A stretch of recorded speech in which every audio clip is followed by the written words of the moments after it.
গতকাল সকালবেলা বনানীতে আপনারা জানেন একটা সড়ক দুর্ঘটনা সংঘটিত হয়। এই ঘটনাস্থলেই একজন পোশাককর্মী নিহত হন এবং আরেকজন পোশাককর্মী গুরুতর আহত হন।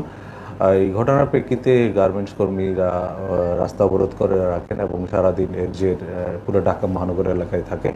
তার প্রেক্ষিতে আমরা যে দায়ী এই ড্রাইভার তাকে ধরার জন্য আমাদের নজরদারি অব্যাহত রাখি এবং এর সূত্র ধরে গত রাত 11ই মার্চ মধ্যরাতে তাকে ঢাকার কেরানীগঞ্জ থেকে গ্রেপ্তার করা হয় এবং সে তার যে ঘটনায় জড়িত থাকার কথা ইতিমধ্যে প্রাথমিকভাবে আমাদের কাছে স্বীকার করেছে এবং ঘটনায় এখনো মামলা দায়ের করা হয়নি। মামলা প্রক্রিয়াধীন রয়েছে। মামলা প্রক্রিয়াধীন করার পরে তাকে ওই মামলায় অ্যারেস্ট দেখানো হবে।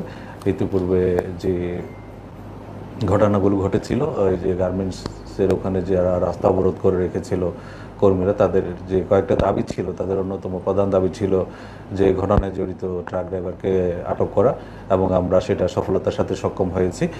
এবং এই ক্ষেত্রে আমাদের যে ডিএমপির ডিবি তারা যথেষ্ট মুন্সিয়ানার পরিচয় দিয়েছে এবং তাদের এই কঠোর পরিশ্রমের মাধ্যমেই আমরা এই যে দায়ী ব্যক্তিটাকে আইনের আওতায় নিয়ে আসতে সক্ষম হই। এটাও এখন মামলা প্রক্রিয়াধীন রয়েছে। মামলা হলেই আমরা জানতে পারবো যারা সাধারণত কোনো ঘটনায় যিনি ভিকটিম থাকেন, ভিকটিমের যদি নিকটাত্মীয় বা পরিবারের কেউ থাকেন, সেক্ষেত্রে ভিকটিম তারা বাদী হয়ে মামলা করতে পারেন। আর যদি সেই ক্ষেত্রে তারা যদি বাদী না হন, অবশ্যই পুলিশ বাদী হয়ে মামলা করবে।